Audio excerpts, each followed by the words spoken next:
Hey guys, Anthony with AY Customs here. Thank you for purchasing our wind noise reduction seal. This video is basically going to teach you how to install the seal with ease and how to troubleshoot some of the extra slack if you are left with any when you're done with the installation.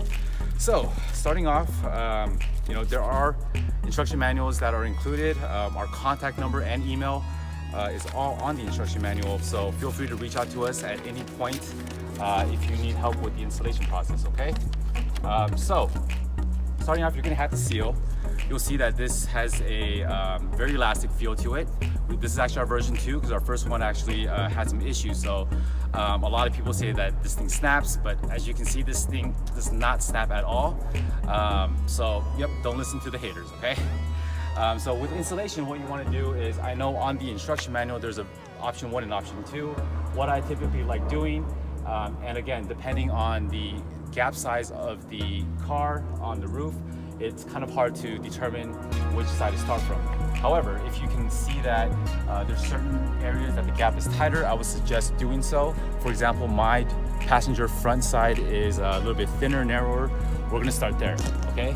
So what I typically like doing is, obviously this seal is joined at some point. So if you zoom in right here, you'll see that this is the connecting point. Try not to pull here too hard because at some point it will snap. The seal itself, again, is really hard to snap, okay? And it's soft. So what I typically like doing is starting at the connection point, put that somewhere where you know it's not going to pull, okay? And with that, I usually start at the thinner side. You basically hold it down with one finger and you easily just scroll this through the top gap and it'll just basically fit in. If you're having trouble because your gap is thinner, as you're pulling, you can push this in, okay? So what we're gonna do now is basically finish up one side, and you can either do the diagonal from this corner, pull it to that corner, and then work around the edges, or for myself, I like to just work around the edges. If you noticed right here, this gap size is much wider than this one. So this side is gonna be thinner. What we're gonna do is we're going to just, again, hold it with one finger. As you're pulling with the other finger, just push this in. All right, so pull and push. Okay, now that we're done with this, we're gonna go on to the other side.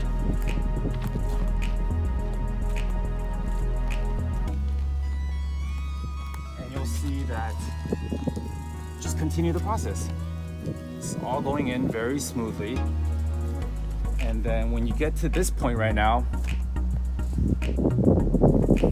basically just finish it up, scroll this in, and you're set.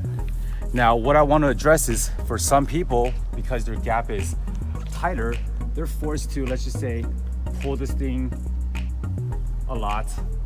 I'm just making an example right now, and you're left with, let's just say, that much slack, okay?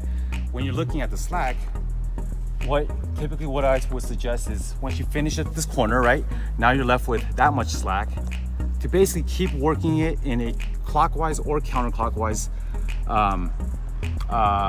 direction.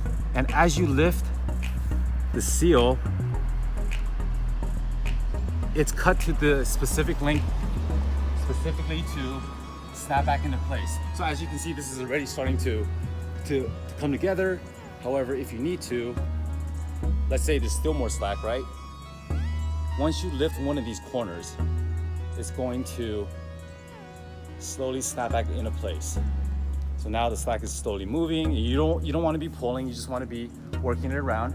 And then now you'll see that it was because of over here, you lift this corner, and you'll see that it is now back to normal. And you can just kind of throw this in, push it in, keep lifting. As you lift, the